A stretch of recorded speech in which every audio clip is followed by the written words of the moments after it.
Yeah, thanks very much. My name's Peter Ward. I'm official for the Australian Workers' Union of Queensland, representing people in operational areas around this town, around this city. I congratulate all the candidates on their speeches, and there's some fantastic subject matter involved. The premise of my question boils back down to the people. We judge our society by the way we treat our most vulnerable people. And it's been my experience in the past that with council being one of the largest single employers in the region, that going back some 6 years ago, we had a culture within council, was our experiences from the employees' point of view and the union's point of view, that there was a culture of workplace intimidation and bullying. I recognise that we've made a lot of progress with the parties involved, and things have improved greatly. But there's no doubt that as a mayor of the region, that you are the leader, or seen as a leader, one of the role models in the region, in our community. As a mayor, and I'm asking this question to all the candidates, how can they actively contribute towards a regional cultural change in relation to workplace bullying and intimidation, not only in the industries but in the community, in the broader sense of the community? Because one of our greatest problems that we have in the region, and take it from me because I deal with it every day, is that the way people are treated, and especially in the workplace. All right, thanks Peter. We might pose that question now. I might start at this end with Tim Griffin, and 1 minute answers, candidates, if we can. Yeah, thanks Peter. Simple thing, there's no place for bullying. You know, they're not allowed in our schoolyards, but from a leadership perspective, it's earning respect. And I've certainly travelled, and I'm proud to say I was involved with the Association of Professional Engineers, Scientists and Managers Australia, which is the union body for 45,000 engineers and the like around the place, including the Corrie coal mining industry. So I've had to advocate and bring parties together that had disputes and that were abusing the issue of employee and employer boundaries. So, but if we want to be an employer of choice, as the Rockhampton region, we've also got to have a workplace culture of choice as well. Thank you. Yeah, thank you. As Mayor, I will be providing strong leadership. I will be a mayor of the people. I will be out and about, and I will be talking to the workers and mixing with the workers and seeing what their problems are in everyday life. Good question, Pete. I believe that this organisation should be an employer of choice. As you know, you've met with me in my office from time to time, and we've had breakfast and discussed those very issues. So I'm open to talking to all of the unions about those issues, setting policies into place to make sure our management team implement those. And as you well know, we've had some people go out the back door over the term of this council where that disgraceful behaviour of bullying, and we've even had pig's heads placed in cars by employees to other employees. That sort of behaviour we've tried to weed out. Still need to do more work in that area, and I'll work with the unions to make sure we achieve that. Pete? Thank you. I think that you set an example. So it's how the council table behaves, how the councillors treat the most senior staff, and then what we expect of our senior staff as it flows down. I just think this is a culture, and I note your question was very general about the community as a whole, and I think council has to demonstrate the sort of behaviour that we think is appropriate in our community. Yes, Peter, thank you very much for the question. Actually, we do have a policy on bullying, and not just workplace bullying, but bullying right throughout the community. Some of the things that have been brought to my attention is that bullying doesn't necessarily, people that are bullying sometimes don't even know they're doing it. And I think one of the biggest and best ways to tackle this situation is to bring people out and have them come into a consultative type of arrangement, as in a forum or something like that, where people can talk about their situations, and I think sometimes people that are bullying other people and don't really realise they are, then start to realise that the problem does rest with them as well. If I am elected, one of the things I would like to do is to connect with the community and present a forum such as that to ensure that people can get out there and spell out their story, even if they're not comfortable with telling their story. Listen to other people, and most importantly, let people hear what their problems are. Thank you, Lee. Thank you, Peter. And can you thank the candidates for that question and answers? Neil, gentlemen, just in here, we'll grab the microphone for you, sir. Name and quick question if you can. My name is Bill McGrath. I'm a self-funded retiree. Right? My question is about Great Capel Island. Now, we've had 3 governments, the intelligence of Australia, working on Great Capel Island. We've had the state, federal and local government. So we're going on for 8 years. We're getting nowhere. And we'll continue to get nowhere where you have 3 separate identities trying to work it out. It'll go on and on and on. We've got that island off the coast, Pumpkin Island. A brewery comes along, they're going to turn this into a resort, right? For men to go out there and soak up copious amounts of the brown ale. You can see what's going to happen within 3 days. It won't be incest, it'll be male-to-male sex. So have you got an actual question, or is this a statement? And can we try and keep it relevant? Thanks, sir. My question is this: if they can work out something for Pumpkin Island, why can't they work out something for Great Capel Island? It's been over 8 years, and we've procrastinated all the time, and we're getting nowhere. Okay, no worries. Mr. Griffin, we'll hand to you first for the question about Great Capel Island. Yeah, well, my view is it's a private venture. You know, Qantas Airlines and TAA used to own Great Capel Island, then they sold it to a corp, and then it's gone on to the history.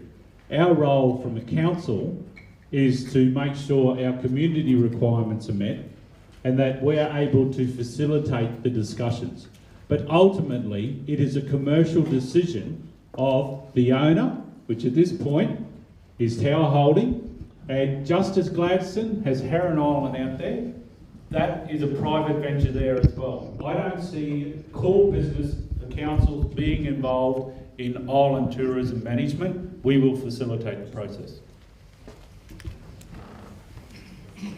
As I've said earlier, I'm 100% behind Keppel Island in its current format.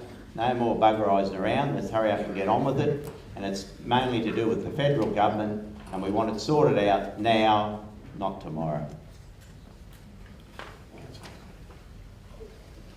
Bill, I think you've identified one of the very complex issues facing this region. It's actually a state government assessment process to determine what happens there under their current assessment process. Our council have done everything we can to provide information and advice in how they can connect into our services to make their project viable. But I'd have to say it's a very tough financial market for anybody developing a tourist resort on an island anywhere in the world. The environmental issues they have to overcome are quite sizable and enormous, and it's a project that our council wants to support and see happen, but it's a tough project. This began just at the very tail end of my term, and it's Terry Appice, the gentleman? Yeah. Met him at the time, very impressed, but he's not going to be messed around. I do believe that it is council's role to get actively involved. We're the people who hear you, we know what's important to you, and there are 2 sides. People do want this development to go ahead, we want the jobs as well. So I believe there is a role for council to try and facilitate, and I would do so. Yes, Great Keppel Island has been a great asset over the years to this community as a whole, right across the board. And so consequently, the hole it's leaving at the moment within the community is quite dramatic. What we have to do is get the state and federal governments to realise they need to butt out and give councils a chance to get in there and move with what needs to be done to get this project moving forward and give something back, not only to the developers and the people who are going to put their money behind this region, but also for the development and future of this region as a whole. Great, thank you, Lee. Neil, you've got another question up the back. Ginny Gerlach up there.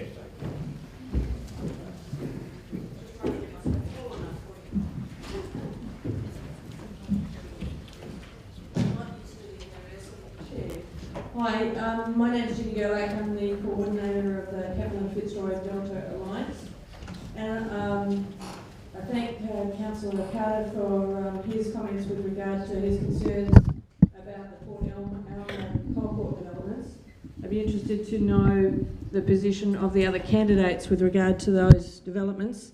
I've heard a lot of talk about concern about the boom and bust cycle of the mining industry, and also the livability and or maybe not that word in the case of Councillor of candidate Strelo, but we'd just be interested to know what the positions are. The Keppel and Fitzroy Delta Alliance is having a meeting with regard to the candidates' concerns about this issue, but a lot of them are unable to attend because of other commitments, so this is an opportunity to hear their position on those. Okay, thank you, Ginny. I'll hand over to Tim to go first. Yeah, thanks, Jenny. On Sunday, I took the opportunity to catch up with your president of CAFTA, Bill Botel, and express my views that certainly development on the southern end of the Fitzroy River and onto Balaclava Island, I don't support. And the reason that being is I've actually visited Richards Bay and worked there in South Africa, where a similar sort of proposal was put forward. And although there is claims by the developers that there will be zero emissions from an engineering and technical perspective, I find that I still look for the certified data on that.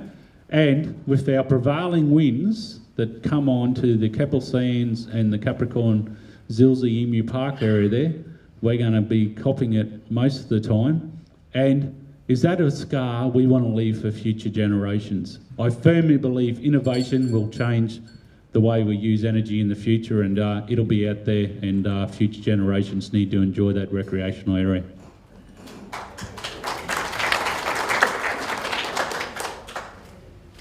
So I won't have to come Tuesday night now. Oh, we'd like you to come. I don't want the coal ports in Keppel Bay. I want our pristine water to stay clean and it to be our playground for future generations and for the fishing to survive. Thank you.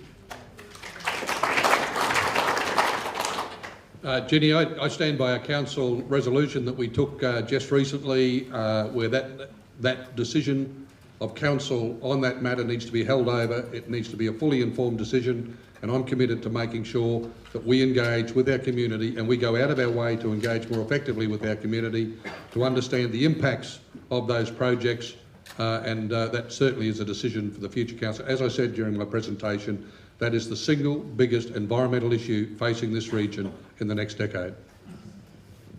Thanks. And I'm not prepared to commit anyway until all the facts are on the table. Once the EIS is done, I commit to reading it cover to cover. Okay, and that'll be boring stuff. But to getting myself across this issue and to being able to represent your interests and your point of view to other levels of government. Yes, thank you for your question, and it is a very in-depth question. One, I do also support, I've read the council resolution. I support that resolution for the simple reason that I have tried to get from the previous government, of course they were in caretaker mode, but get some information from there, also from this government that is in place now. At this stage, is it almost impossible to get enough information to be able to give an educated and certainly a positive response to the question that you're asking. I'm sorry, and it's a hard thing to come into election, but I don't want to be saying one thing today and another thing happening tomorrow. If I give you an answer, I want it to be the truth and I want it to be able to be achieved. Thank you. Thank you very much, Lee, and thank you, candidates, for that. And Ginny, thank you for the question. Gentleman down the front. Hello, my name's Eric Lewis. I'm a divisional candidate for Division 6.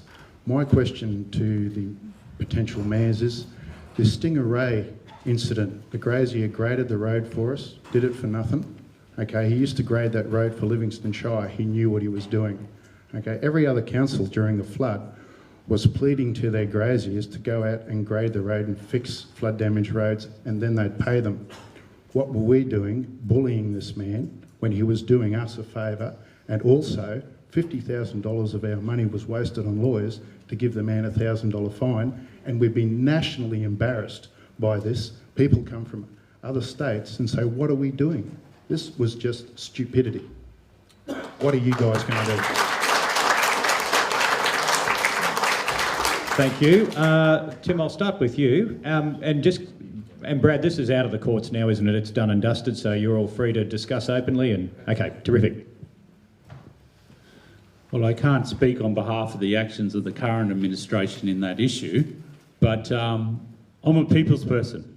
I get around, I talk to people, you know, and I think an old analogy is it's easier to start a war, but it's harder to come to dialogue and get an agreed position. But I'm willing to commit and show the commitment to get there and to make sure that we get some sensible outcomes and we get on with the job. No way in the world under me will anything like that be happening. I went through the same bullshit with myself at home, with the gardens, and it's got to stop.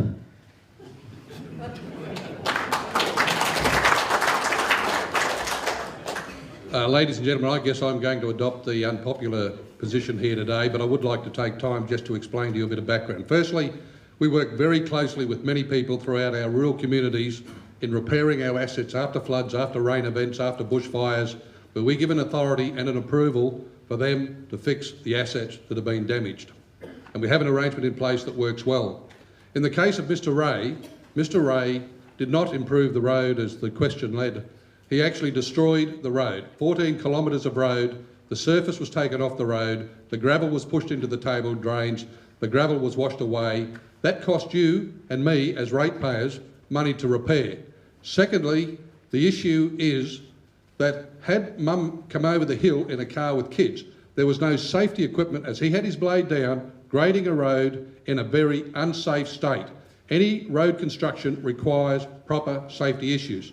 Thirdly, the court found Mr Ray guilty of the offence. Ladies and gentlemen, it's a tough decision. If I had my time over again, I would have dealt with it differently.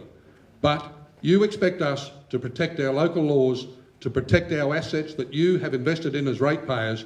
That's what we did on that occasion, and it was a council resolution and a council decision that took that action, that continued with that action. I know that's not the popular answer you want to hear today, but that's the facts of that particular matter. And I'm not going to give an answer. I wasn't there, I don't know the details, and I accept what the courts have said.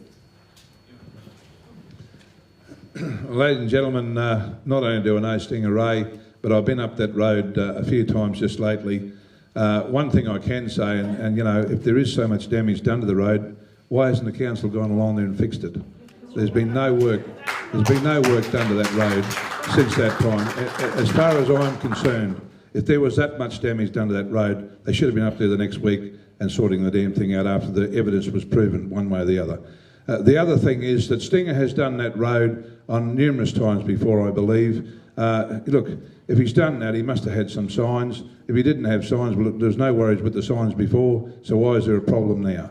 Look, as far as I'm concerned, it was a situation, if you've been up that road, there are various areas on that road that are problemsome. They need to have various work done on them, and certainly areas of that road need very intense work, and that needs to be done in the near future. The Friday of Easter, there were 2 cars towed in with damage to them after hitting 2 particular areas in that road. So, ladies and gentlemen, there's no way in the world we'd be doing that sort of thing. We'd be working with our rural communities.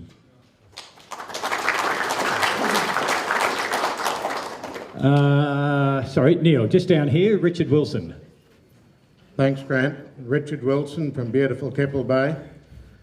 We have a magnificent region here in Rockhampton, and I see that the candidates here are chairman of the board of this major enterprise in central Queensland. and I see that they have a duty in terms of that, in terms of the directors, the councillors, following through to the staff and through to the shareholders. Now, I've seen in the press recently where an existing councillor, while this election process has been going on, has taken potshots at the chief executive. I ask you, how on earth can we stoop to that level that a director of a board can have a shot at their staff, and particularly the chief executive? I look to you, I implore you all to ensure that that there is a code of conduct that we would all expect for this magnificent region. In that particular case, I can tell you all that I backed the chief executive. When he was with Livingston Shire Council, he was one of the most efficient managers that I've experienced in any business. And here we are, we've got this, we're degrading our whole area while we're doing this. So I implore you, and I also implore you, while I hear you all support Great Keppel Island, I implore you as a council to ensure that to the best of your ability and the rates available, that the public facilities on the island are maintained in a pristine manner. At this point of time, we can't take visitors there because it's not at that standard. Perhaps it's something that's been overlooked, but it's very important. Thank you. So, Richard, I was just going to say, do you want a particular question there, or is that more just a comment, and happy to leave it at that? My question is, well, it's a question to the councillors as to their capacity to ensure that they run their business in a more business-like manner. Thank you. Well, we'll get them to answer that as a question about how they're going to be, basically, I suppose, conducting business and having a code of conduct and standards of behaviour. Tim. Thanks, Richard. I'm a fellow of the Australian Institute of Company Directors. I've gone through the protocol and the tenets that we have there, and certainly my role with your leadership of your community is to set the example. And if we want to attract good people and professional people to this region, we have to be supportive of their needs and working as one. And it is only as one that we can achieve our goals.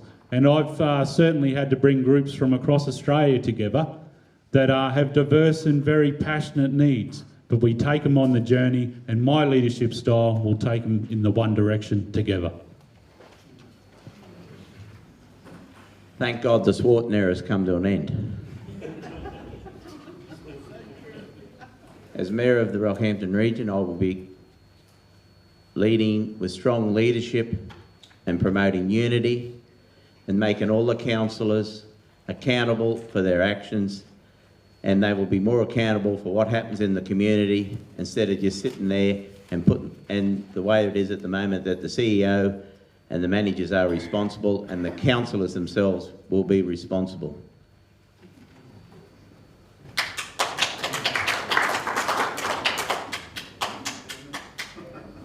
Richard, one of the things I've learned in the last 4 years has been a lot of information about democracy. And I've been a great believer in a board of directors, good corporate governance, and I would admit to this audience today that we haven't got it right. It's been a disappointment. I've learnt from that mistake. My commitment to the future is to do everything I can to get that balance between freedom of speech, democratic points of views that individual elected representatives may wish to make, and try to get them to work together more harmoniously in a new council to have a greater level of respect from the community they represent. I think I was known for fairly sort of strong meeting procedure when I was in office, but even then, with all the best will in the world, there's this other thing, as the Mayor has already said, called democracy. The model of board and a board of directors has a certain amount of application to local government, and then there's some kind of Rafferty's rules that also applies, and that's just the challenge of democracy. You just have to live with that. I think it was Winston Churchill who said democracy is the worst form of government known to mankind, except for all the others that have been tried from time to time. It's messy, it's complex to lead, you do your best, and I do believe that the leadership sets the tone.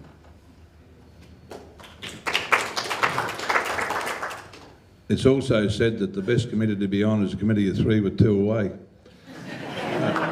Ladies and gentlemen, sheer frustration appears to me to be the greatest handicap of this council. Sheer frustration. What you have is, because this council passed a document right back at the start of this council that basically gave the authority to the bureaucratic staff of the council.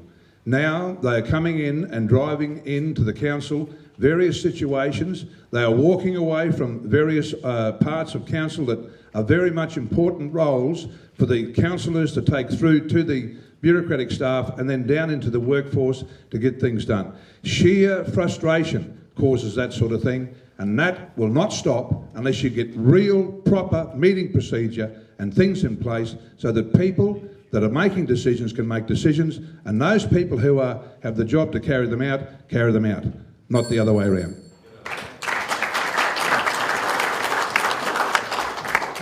Neil, we've got there, and I think there was a lady up the back there, that second row from the back, that had her hand up, so we might go in that order next, and then we'll try and catch up with a few more.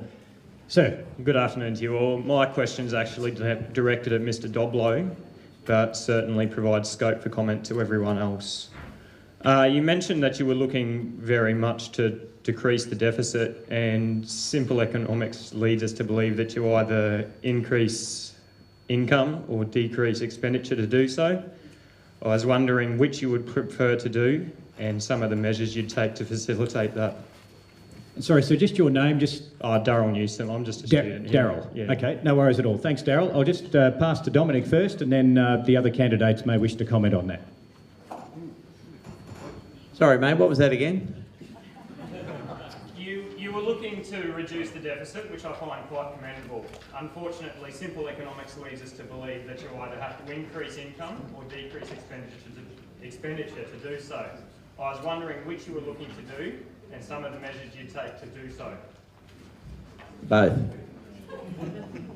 The first one will be cutting out the waste, and there's millions to be saved in the waste, and everybody knows that. There's no need to go through that.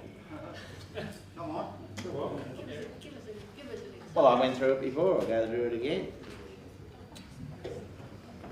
Headlow, Stingeray, Milby, the soup kitchen, department to oversee Derm on the quality of the river, $50,000 a year, that's going to cost us. What's Derm's bloody job? Right? Millions spent on the town plan, on consultants. One lot of town plans were sacked. You know, one of these consultants was sacked. The inefficiencies of the whole thing.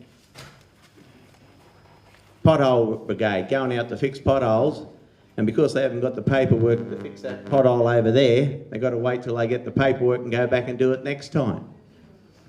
Is that waste? Right. And the other one will be $89 million in employee expenses. Right? If there's not a bit of fat to trim there, and $2 million to run the public relations department, what have we got Capricorn Enterprise for?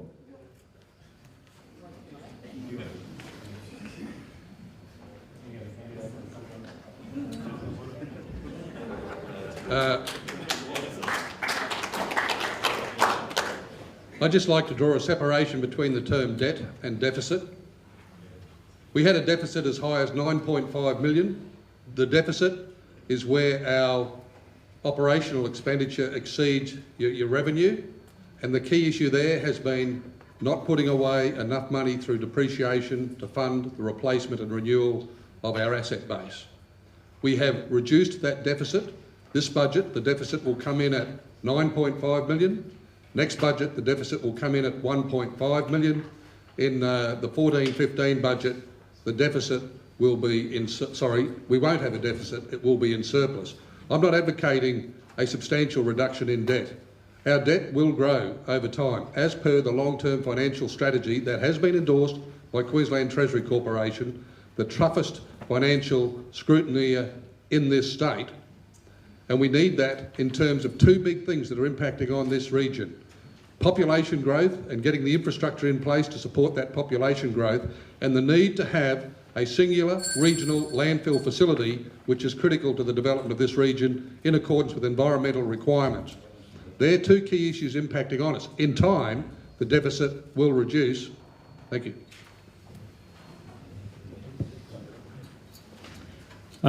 Just to address the issue, there's probably a third leg on that triangle, and that's called efficiency gains. And that's promoting innovation in our processes in which we want to do.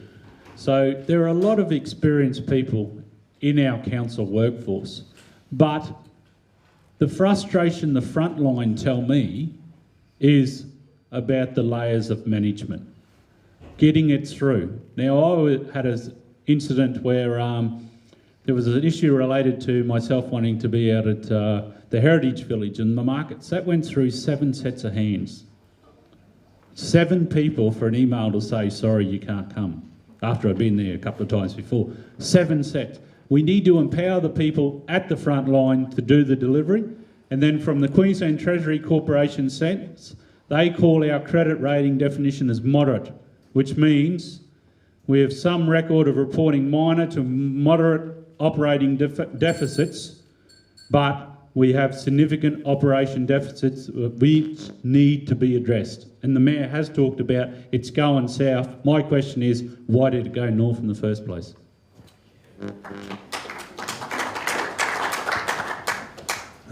Yes, ladies and gentlemen, look, the principle of borrowing is as you borrow, you start to pay it back.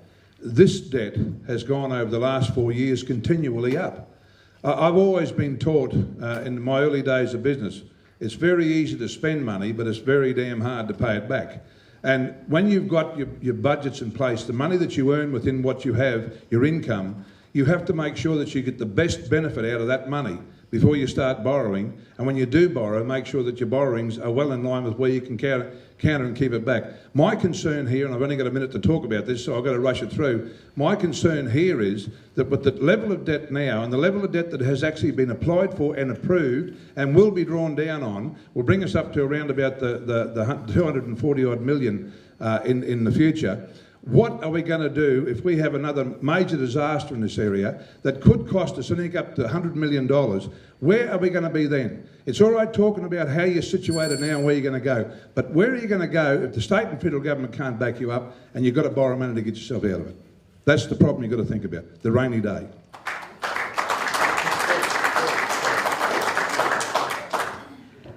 Some debt is necessary. There are times when you've got to buy things for the right purposes. Debt to have a house or whatever is right. Debt to meet your everyday expenses is wrong. Whatever I inherit, should I be elected as your mayor, from that point on, it will only be for the right purposes.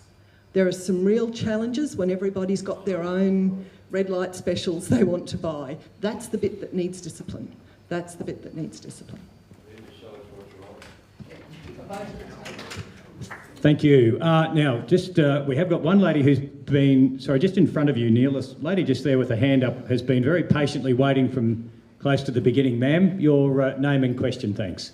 Margaret Dyer. This is a very basic ratepayer question. Late payment of rates for this council, and that being close of business not at 5 p.m. but at 4 p.m, immediately attracts a hefty late fee payment of I think about 11%. Moreton Bay Council, and obviously other councils, do not indulge in this practice.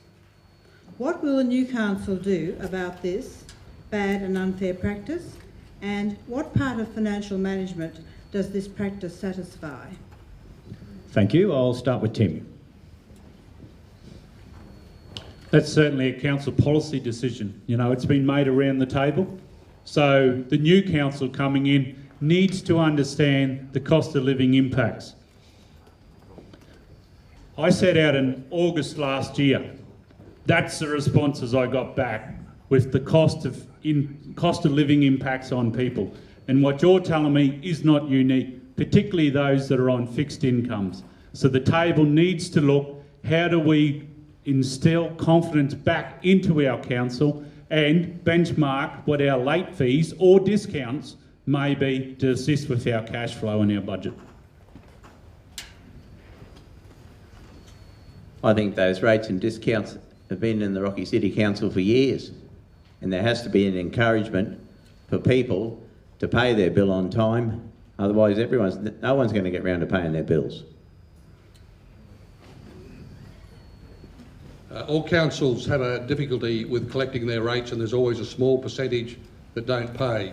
We put a lot of effort into an arrangement whereby those members of our community that can demonstrate hardship and hard times, we have an arrangement whereby we can negotiate with them in terms of those arrangements. However, there are some where we do need the penalty as you described, which is a matter of council policy, which is consistent with a number of local authorities in Queensland. We actually have a very low level of non-payment of rates in this particular region, which I think is a credit to our community. Yeah, whether 11%'s the right figure, whether 4 p.m.'s the right time, I don't know, but there has to be a time, it has to be clearly stated, and there has to be a really strong incentive for people to pay, because otherwise council has to up everybody else's to cope with the fact that there's a non-payment component that we're expecting. Look, ladies and gentlemen, I have to agree with the last two speakers. In all business, and it doesn't matter where you are, there are ways and means of making sure people pay on time. If you don't pay on time, it means that everyone has to find another way of getting money to cover for the time that money hasn't been there. Quite frankly, ladies and gentlemen, the percentage, I don't know. I'm not sure what councils charge what, but I do know it's been a practice of this council and other councils right throughout the ages that a practice similar to this. Maybe there's a fairer way to look at it, and maybe that's something can be looked at, but you do need to have a practice to ensure that people do pay their rates on time. Thank you, Lee. Folks, we have time for 2 more questions. There was one gentleman who has had his hand up for quite a while, and a lady just over there. So let's do a couple of very quick ones. Sir, in the blue shirt, you've been waiting since nearly at the start as well. The last we'll do, and ma'am, one from you very quickly after that. We might have time for one more down here, but just very quickly, and then Fraser's going to ask a couple of questions from readers. And certainly, folks, if you don't get a chance to ask the question in person today, Fraser is more than happy to put your questions to the candidates via the bully, so you won't go unanswered. So, your name and quick question. My name's Leyland Barnett. I'm running for Division 8. I'm a council candidate for Division 8. I've spoken to a few people in the area, and they've raised concerns about the selling of public assets. What I'm concerned about is Fitzroy River and also the airport, and I'd like to know where the mayoral candidates stand on the selling of our assets. So the river being... Fitzroy River. Yep. Fitzroy River. The water, okay, yep. Tim, start with you again. I'll make this pretty clear. I will not sell our regional airport. My word is my guarantee. People who know me know that I was against the sale of QR National, and I don't believe a quick fix is an easy fix. No asset sales.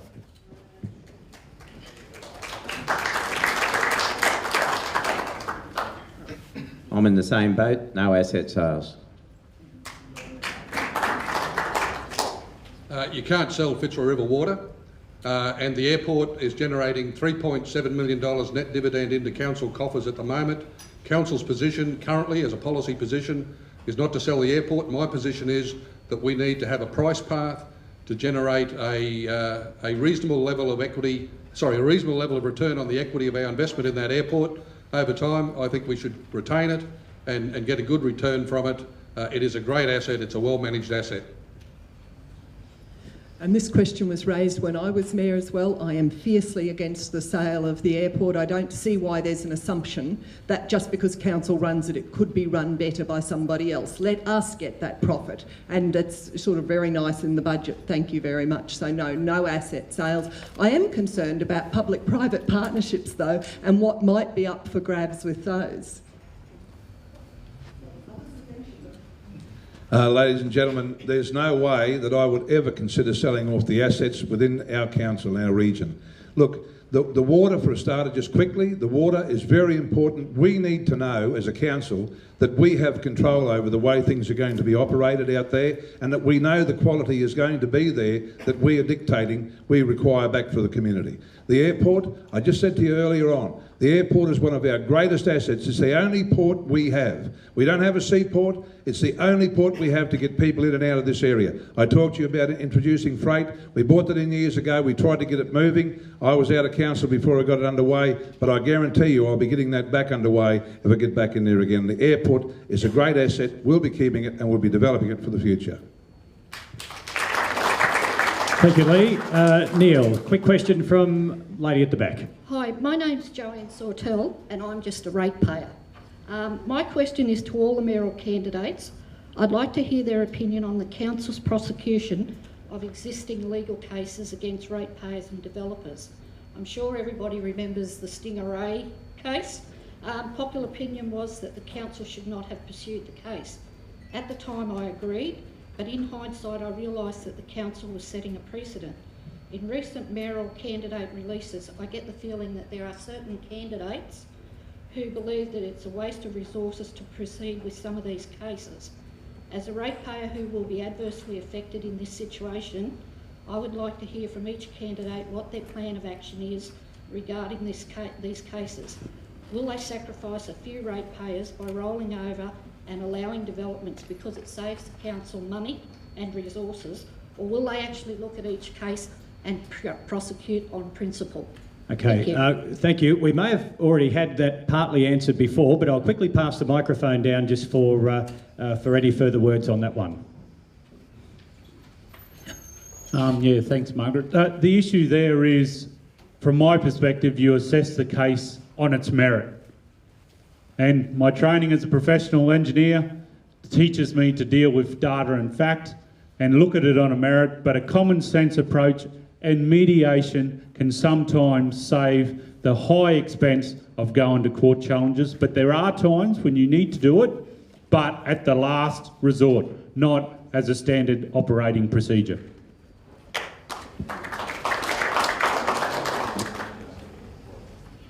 My life experiences is I'll sort the sharks out from the Rigididge developers, and I don't want to be going to any court cases because all those barristers have just cost horrendous amounts of money, and we just can't afford to waste ratepayers' money like that.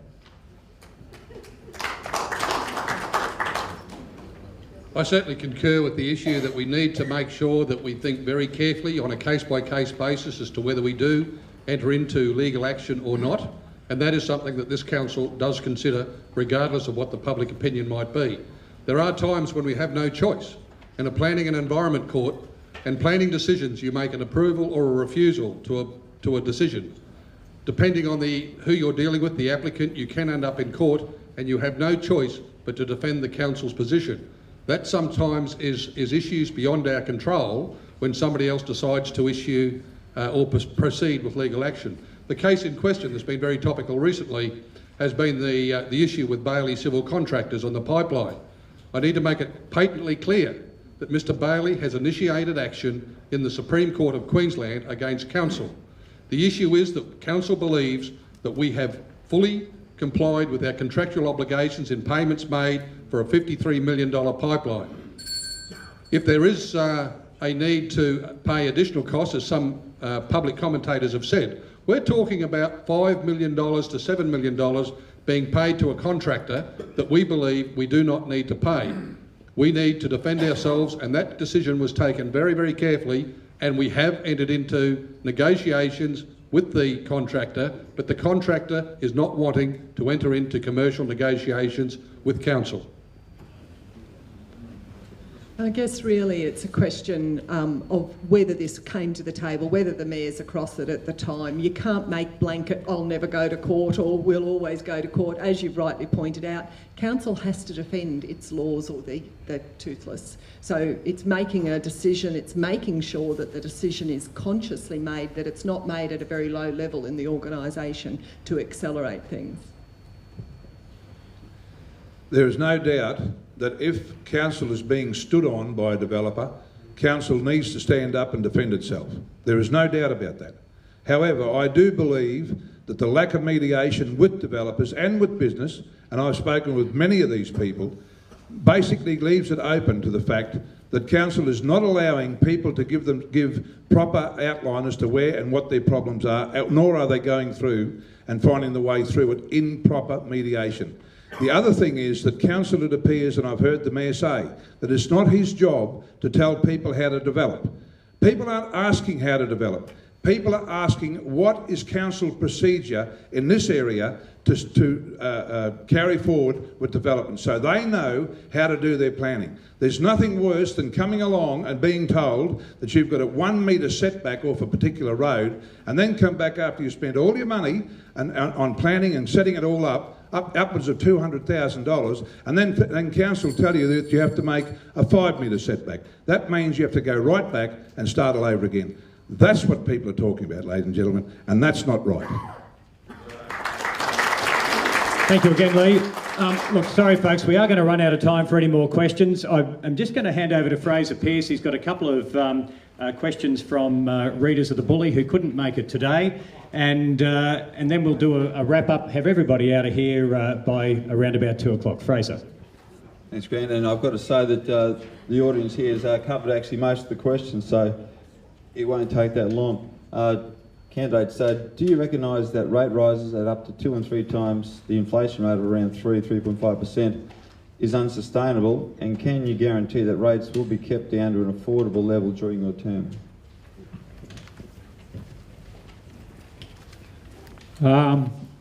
Certainly, I gave a commitment on the 14th of February to double the pensioner rate rebate because of the issue of those on fixed incomes. What we need to do with our rate base is link it with the consumer price index.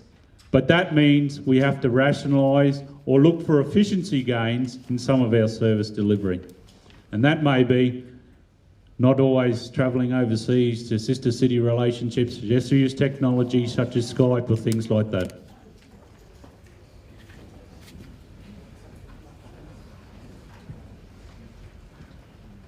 Under a Doblo-led council, rates will go up no higher than CPI, because then I'll be getting rid of the waste, the inefficiencies. Simple as that, isn't it?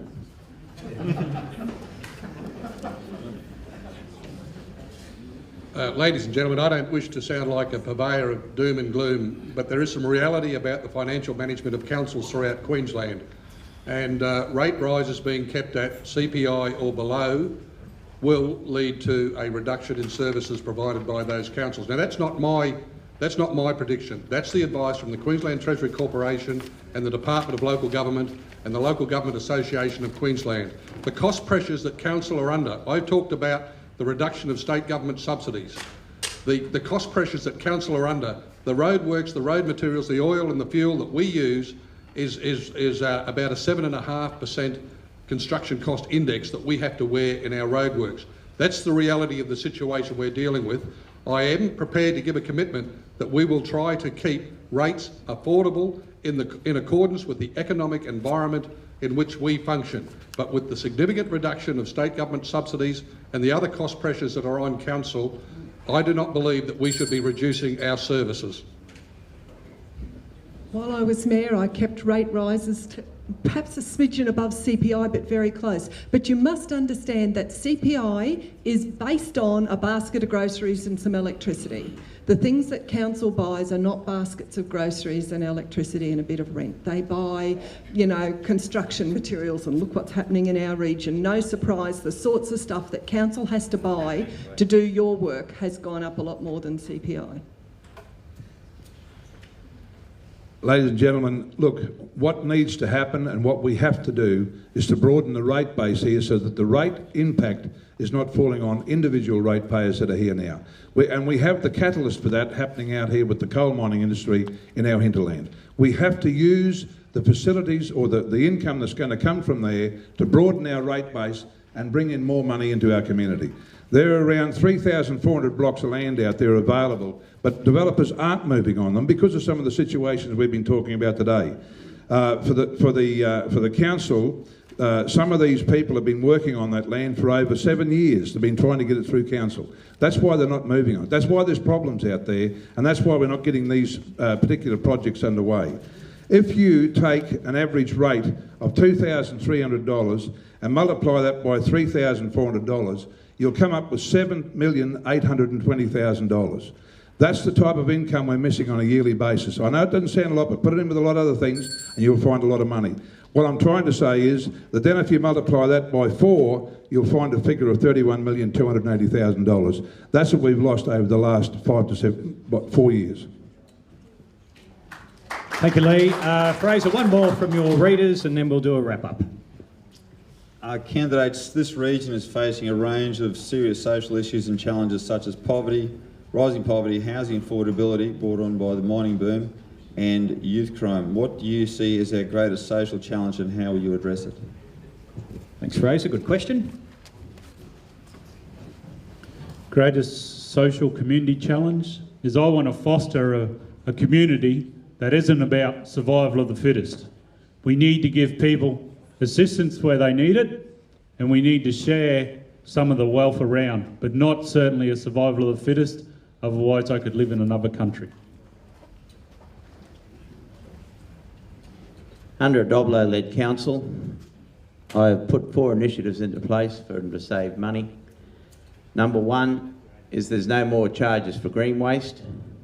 Number 2 is 2 hours free parking at the airport. Number 3 was pensioners, aged pensioners 65 years and over, will not go above the lower tier water system so they can garden till their heart's content to make it easier for pensioners. And their first D-Sex pet, it'll be able to register it free.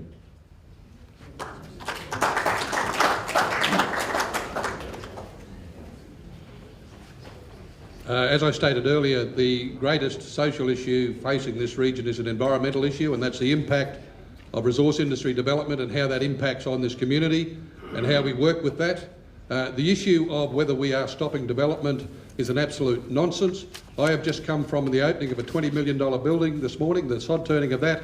We have a facility up the road, a $50 million investment that's about to take place.